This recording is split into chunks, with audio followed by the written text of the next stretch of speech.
Nós estamos recebendo aqui em tempo real o secretário de Fazenda, Emílio Júnior. Nós vamos conversar com ele a respeito do primeiro semestre do estado do Piauí, sob o ponto de vista das finanças. O primeiro quadrimestre foi apresentado à Assembleia Legislativa. Vamos falar de bons sinais e de preocupações que existem nesse momento com a Secretaria de Fazenda. Secretário Emílio Júnior, boa tarde, seja bem-vindo.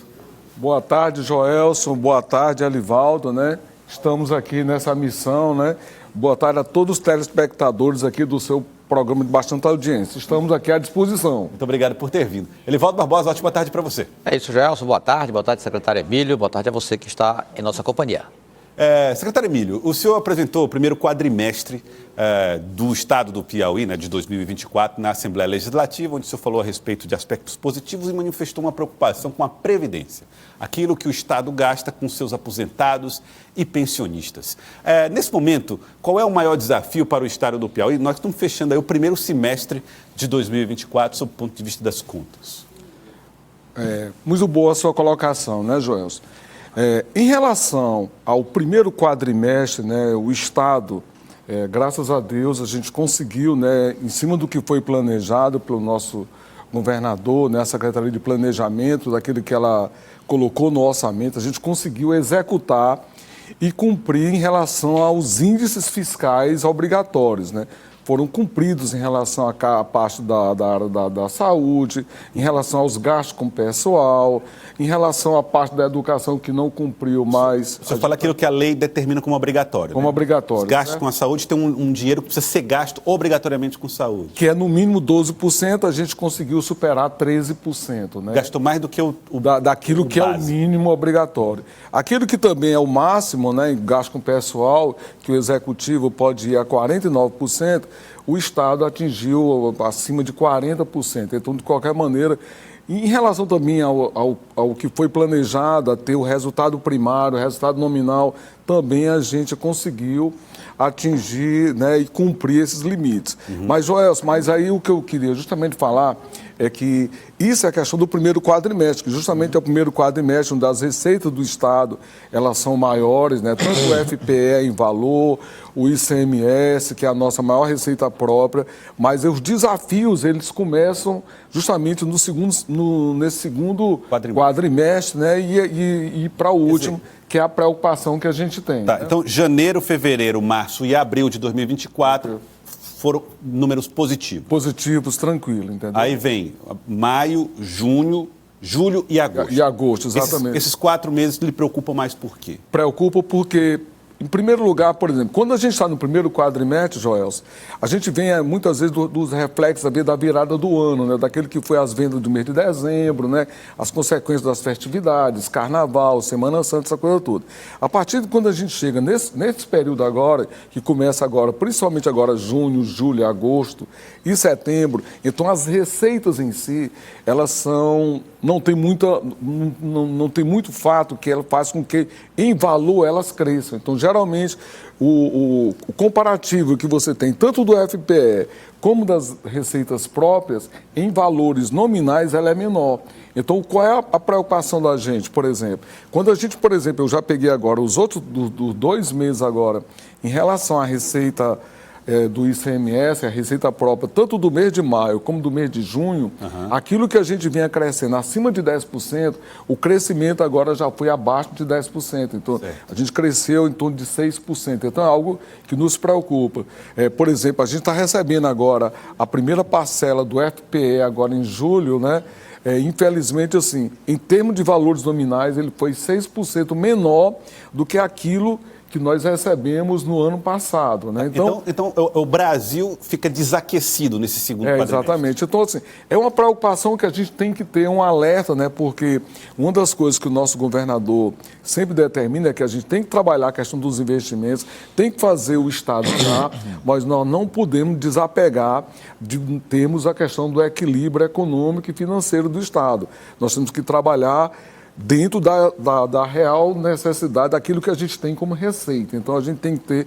É lógico, por exemplo, se a receita cresce bem, então você tem como executar um planejamento, aquilo que o Estado está querendo, de maneira mais tranquila. Mas se a receita começa a ter alguma dificuldade, então a gente começa, né, a pisar um pé no freio, a observar, né, que é isso que que o governador almeja. Por falar em dificuldade, eu diria assim, de preocupação, secretário, eu percebi também no balanço do quadrimestre uma espécie de cautela em relação a um outro equilíbrio não menos importante nas contas do Estado, o equilíbrio financeiro da Previdência Estadual. Já foi bem maior o desequilíbrio em relação, que chegou a ser de 1 bilhão ano, foi bastante reduzido com medidas adotadas. Agora, volta a preocupar de que forma, como o governo pretende gerir este segmento que depende muito das despesas com aposentados, pensionistas e o que o Estado arrecada para dar conta dessa demanda.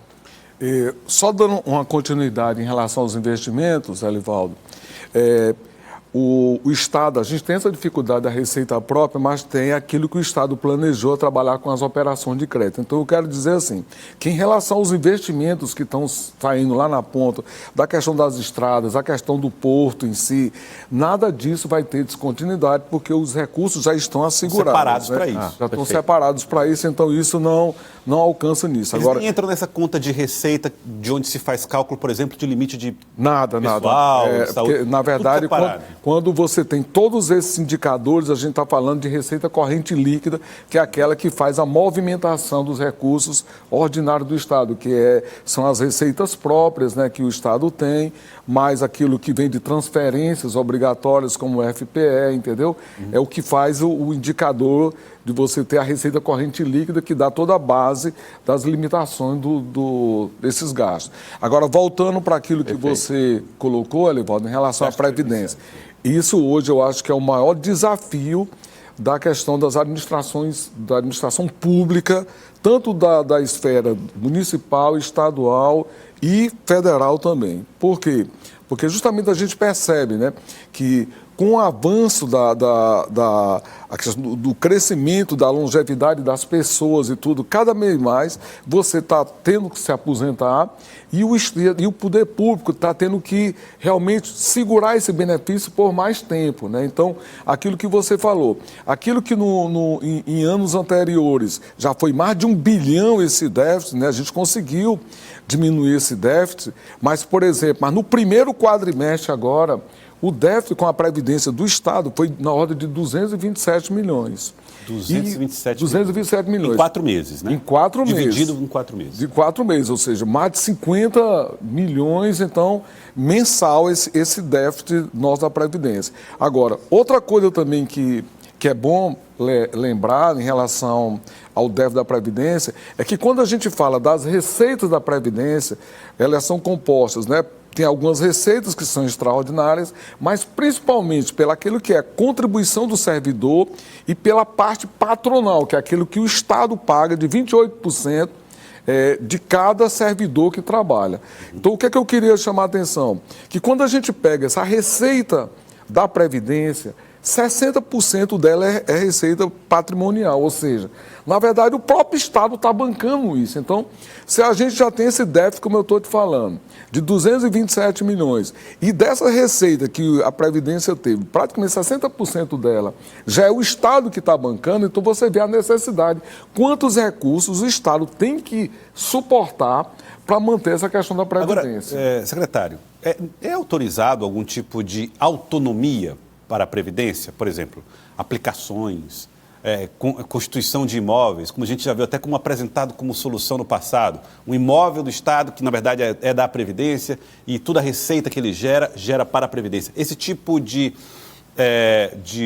solução, ela não pode ser adotada ou é pensada? É pensada e, na verdade, no estado do Piauí, Joel, a gente adota isso. Então, na verdade, parte dos imóveis hoje que são da Secretaria de Saúde, né, aquilo que não pode, pode ser doado para a Previdência, que foi para a Previdência, e parte daquilo que é da educação, o Estado, que é da Previdência, o Estado paga o aluguel sobre isso. Uhum. Então, só que quando você pega, por exemplo, no ano passado, esse aluguel, para você ter uma ideia, o da educação, ele foi na ordem de 30 milhões no ano, né, esses aluguéis. Então, quando você tem esse déficit muito grande, termina que esse valor é um valor significativo de 30 milhões só na educação, mas em cima do déficit é um valor praticamente pequeno, né?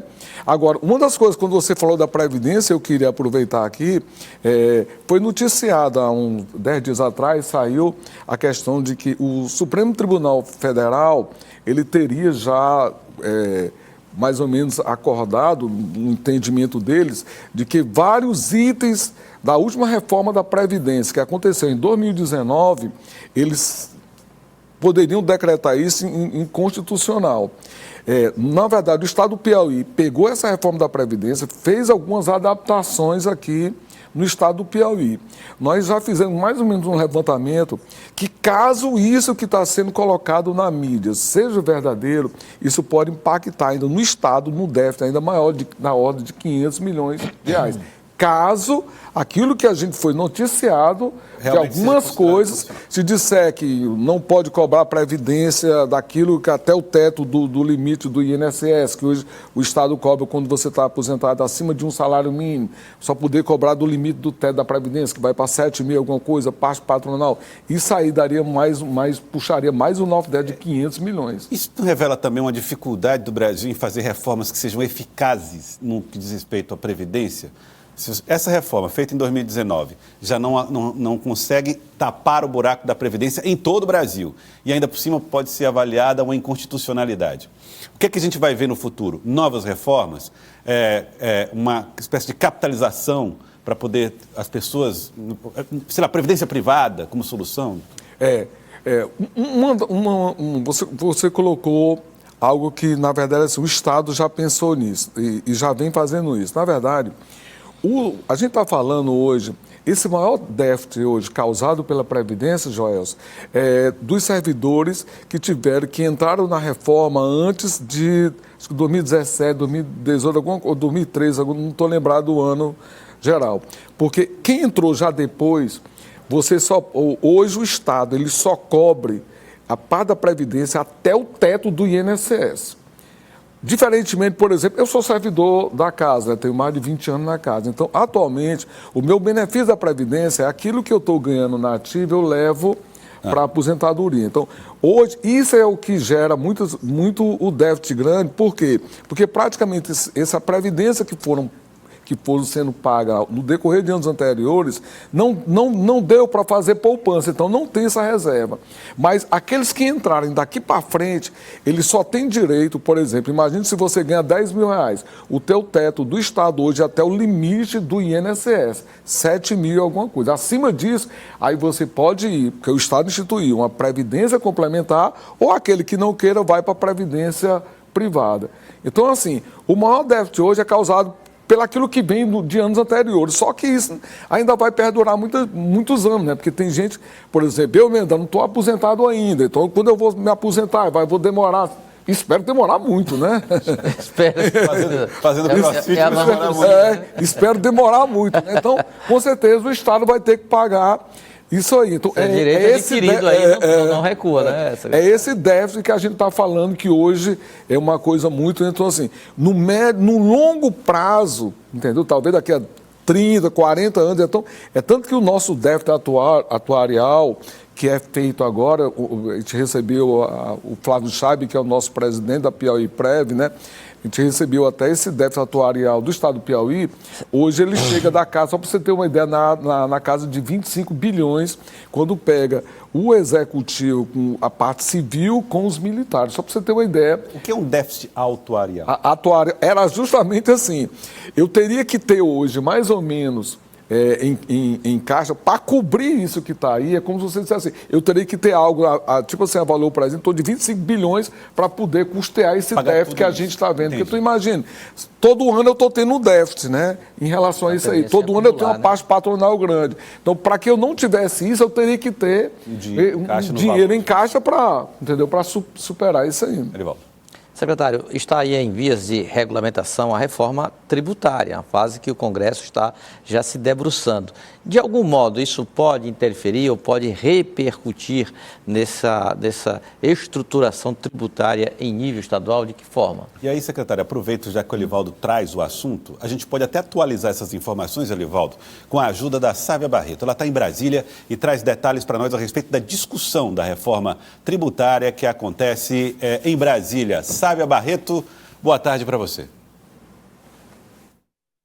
Boa tarde, Joelson, nossa audiência. Olha, como vocês podem acompanhar, daí estou aqui no Salão Verde da Câmara dos Deputados, a movimentação intensa, já começaram essas discussões. Ontem a gente teve a aprovação da urgência, isso significa que esse projeto de regulamentação, ele passa rápido, passa sem a discussão nas comissões, mas isso não significa que passa sem polêmica, né? A gente tem deliberações que vão acontecer, já estão acontecendo, inclusive no plenário, de muitos setores de pressão, principalmente da bancada ruralista, do agronegócio, que quer a inclusão de uma série de produtos aí na cesta básica, ou seja, para que não paguem alíquotas maiores, tenham isenção, e o governo, por outro lado, quer aumentar a arrecadação. Então, aquele velho debate, mas eles lembram a bancada ruralista que acordos foram feitos ainda na aprovação da PEC, da proposta de emenda constitucional, e eles cobram que esses acordos sejam cumpridos.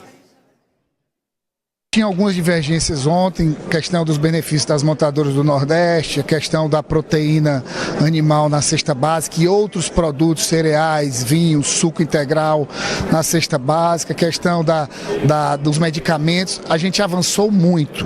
O grande ponto hoje é a questão da cesta básica, né? A inclusão de alguns produtos que a Frente Parlamentar do Agro está defendendo, e eu acho que é importante, é legítimo, e eu estou sentindo um clima, pelo menos em relação à proteína, a gente conseguiu um avanço, né? Já iniciou a votação, né? Já votamos uma retirada de pauta, derrubamos a retirada de pauta, e eu acredito que estão em negociação, na Câmara a gente negocia até no plenário, mas eu tenho muita fé e esperança que a gente consiga entrar num acordo, convergir na maioria dos pontos, né? A Frente Parlamentar do Agro, que é forte, que eu faço parte, ela sabe que não vai ser atendido tudo, mas ela quer que seja atendido algumas demandas importantes, que isso faz parte de acordos quando a gente aprovou a emenda constitucional, né, a PEC da reforma tributária. Então, eu acho que a gente está avançando bem, e eu acho que hoje é um dia histórico. Nós vamos conseguir aprovar essa reforma. Daí, Sávia Barreto, daqui a pouco a gente volta a Brasília para trazer mais informações com a Sávia aqui em tempo real. Elivaldo Barbosa. A gente sabe, secretário, que nós teremos que ter um período de transição até a implementação de toda essa nova estrutura tributária que ainda está sob análise para ser deliberada no Congresso Nacional em forma de regulamentação do que já foi aprovado. Agora eu pergunto, de que forma o IBS, o Imposto sobre Circulação de Mercadorias e Serviços, que vai substituir o ICMS, a gente sabe que de todos os setores da economia, uns têm uma maior cotação ou tributação, outras menor. De que forma esse arranjo que está sendo discutido nacionalmente pode repercutir na expectativa de receita dos estados? Na verdade, total, né? Em primeiro lugar, eu gostaria só de lembrar mais ou menos o que é essa reforma tributária, né, Joelson e Elivaldo? A União hoje, tem duas contribuições, que é a COFINS, que é a contribuição do financiamento da Seguridade Social, né, e a contribuição do PIS. Sai essas duas contribuições e entra o que a gente chama da CBS, será substituído pela contribuição sobre bens e serviços. No caso dos estados e municípios, sai o ICMS e o ISS e entra o que a gente chama de IBS, que é o Imposto sobre Bens e Serviços. Qual é a preocupação que nós temos aí? Você colocou, e eu vi aqui na entrevista do parlamentar, ao colocando aquela questão da bancada do agro, defendendo tudo.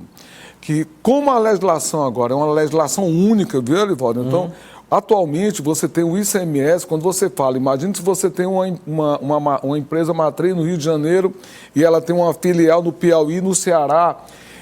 Ele tem hoje uma lei do ICMS do Rio de Janeiro, ele tem hoje observar uma lei no Piauí, ele vai ter que observar uma lei no Ceará.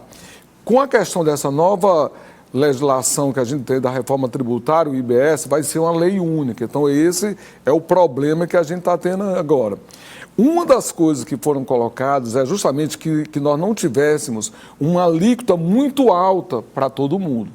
Para que nós não tenhamos essa alíquota muito alta, é importante que ela seja igual, ou seja, que muita gente pague, que é para poder dividir esse peso. Então, a primeira preocupação que nós temos é que, se você começa, por exemplo, nós tínhamos feito um estudo em que, se ficássemos da forma geral como nós tínhamos feito o impacto, essa alíquota do IBS ela sairia em torno de algo de 20%, 21%.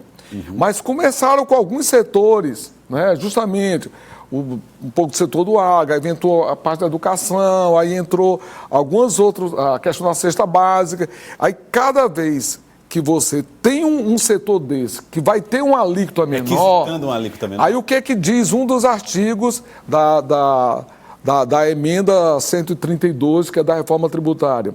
Que não é para ter aumento de arrecadação, mas também não é para ter diminuição. Então, nós temos que manter uma alíquota que a gente mantenha essa carga. Se eu começar a tirar alguns setores, o que é que vai acontecer? Outros vão pagar mais.